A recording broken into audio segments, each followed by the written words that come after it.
Wes, good to see you. You're getting your windows washed. We want to let everybody know. But just as important, we're going to talk through the retirement red zone, 5 money moves to make now. This is essentially the 3 to 7 years before you retire. It is a critical time when market fluctuations and investment decisions can have a significant impact on your financial security. So, step number one, you need to define your budget and expenses, but only 40% of people have ever calculated what they'll need to live on in retirement.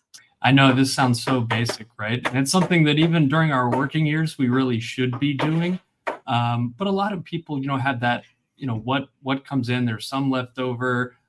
Life happens. I get bonuses and commissions. So maybe your lifestyle changes. Well, in retirement, it's really more of a rather fixed thing. At least we want to plan for it as such, and then we can adjust the withdrawal strategy later. But knowing what you have coming in versus what you need going out is really, really important. And again, it sounds so basic, but taking the time to sit down with your spouse and walking through that and coming up with that kind of number, at least that range to stay within, can set you up for success. Yeah, glad you mentioned doing it with a spouse too, because that is important. Okay, you touched on then you need to know what's coming in. So you need to define all your sources of guaranteed income. Right. So there's some people that are still lucky enough to have a pension, not as common anymore.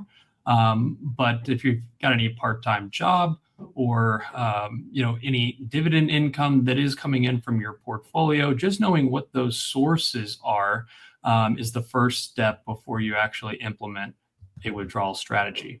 hmm And then when you know what's going out and you know what's coming in, whatever the discrepancy is, that's known as the retirement gap. And you help people build an income plan to kind of bridge the gap. All the time. So the more stable income we have throughout our retirement years, the better off that we're going to be.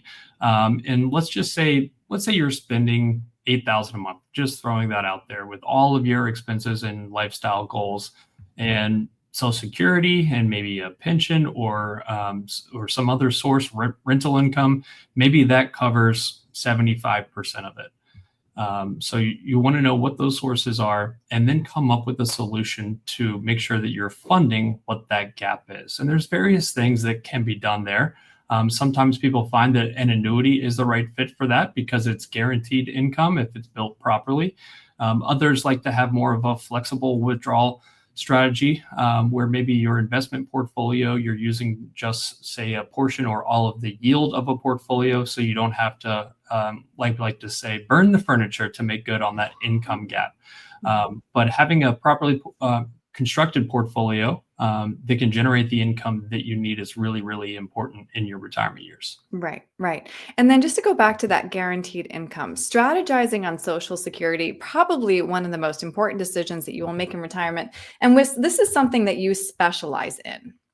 It really is, and it's a critical part of retirement planning. Yeah. Oftentimes we hear, well, Johnny at the water fountain says I should collect mine right when I retire. Well, that really just depends. Every situation is unique. I know that sounds kind of cliche, but you can start as early as 62, but you can see here how much you're actually giving up by not delaying a little bit. So for most people, making it to their defined full retirement age is really beneficial.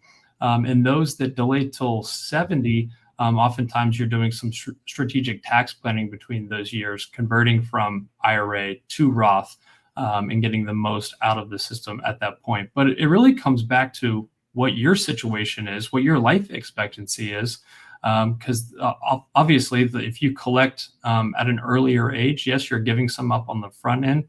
But maybe you're going to be hitting that crossover point and have more value out of it. So again, it's very different across the board, and it should be unique to your personal plan.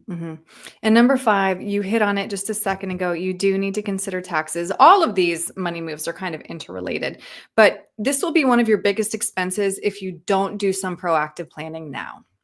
Absolutely. And I think it's really important to put yourself in a position where you have tax diversity. That way you have optionality in how you're pulling from your asset base in retirement. So things that are tax-free are going to be Roth IRAs. We love those in muni bonds. And anything that we have in a traditional 401k and IRA, that's tax deferred. You're going to pay ordinary income rates on any distributions there.